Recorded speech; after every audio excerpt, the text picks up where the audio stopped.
Hey guys, Leah Hill here with Harvest Hills Ranch, and today I'm going to show you how I harvest and cook daikon radish noodles.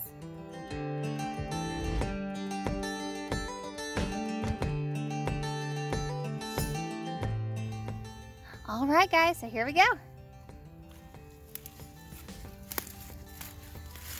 Oh! This one's in there. So there's that one. Let's see, this one will be ready. There we go. All right. So I'm gonna harvest a few more of these and I'll see y'all back in the kitchen.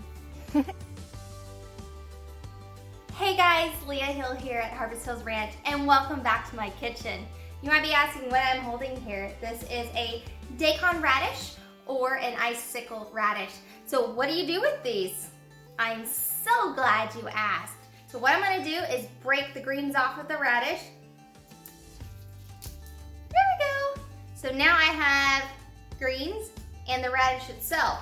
So let me talk to you about the greens really quick. These guys are super good. You can cook them like a traditional mustard greens or collards, whatever your favorite recipe is for that. You can add it to your smoothies. You can cut it up and add it to a salsa, a salad, a stew, a soup.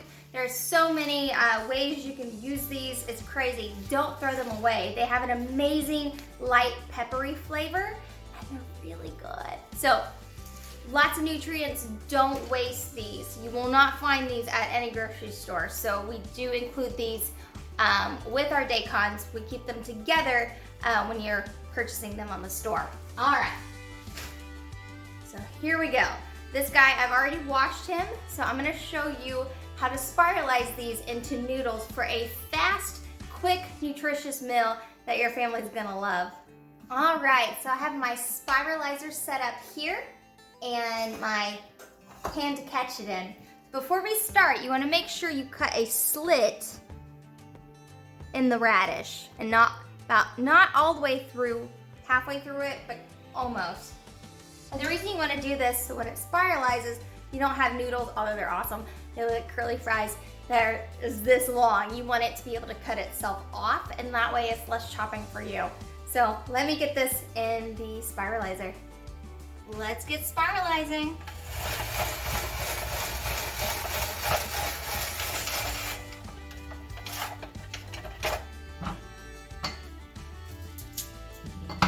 If you have a little curve in your radish, just cut it off, and that way it won't be a struggle when you start spiralizing.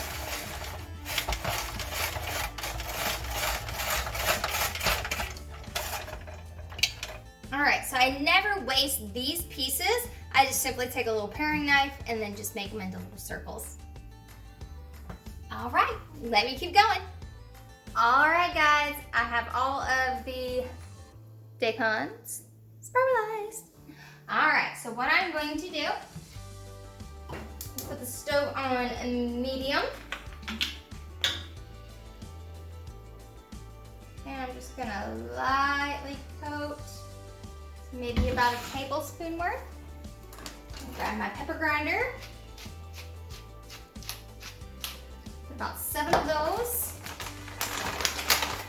I'm just gonna lightly sprinkle a little bit of salt.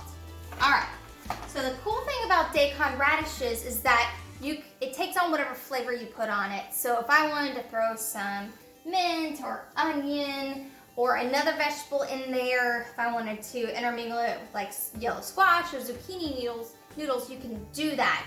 There's really not a right or wrong with this. Again, it'll take on any flavor that you use. So if you want to use a garlic olive oil, that would be super yummy. You want to put an Italian seasoning in here or a masala seasoning in here. It doesn't matter. There's no right or wrong with this. And this is the fun part about this particular radish. It doesn't have that harsh, pungent, over-the-top spiciness, and you can basically hide anything if you're sensitive to that with the seasonings you choose to cook with it. So anyway, guys, I am going to let these cook down since I do have a lot in here. This is about 7 or 8 of the icicle daikon radishes, which would be 2 bundles worth on the store. Dr. Hill loves these and so do I, so I never cook enough and I'm like, okay, you can have some more, and I don't get any, so I make sure I cooked more than enough today.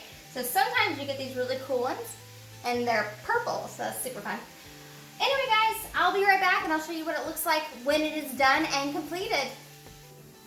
Alright guys, so it's been about 12 minutes and it did take a little bit longer to cook them since I had so much. But if you remember, the pile was up here and it cooked down to about here. So they definitely do lose some of their water content and they do cook down. So I am starving and ready to eat. So I'll put a picture up in the corner so you can see the caramelization on the noodles itself and just that coloring on there. So they're kind of opaque-y colored as where they were very kind of milky before.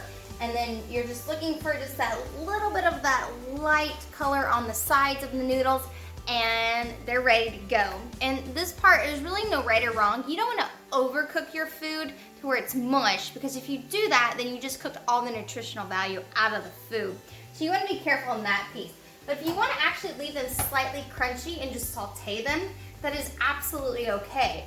This is a very versatile vegetable, and you can do a lot with it. So this is just one option and one way I cook it. There's a lot of other ways I cook it, and I'll shoot some videos on that in the future. So thank you for coming to my kitchen and spending some time with me. So happy cooking and best of health from Leah Hill at Harvest Hills Ranch. Bye guys.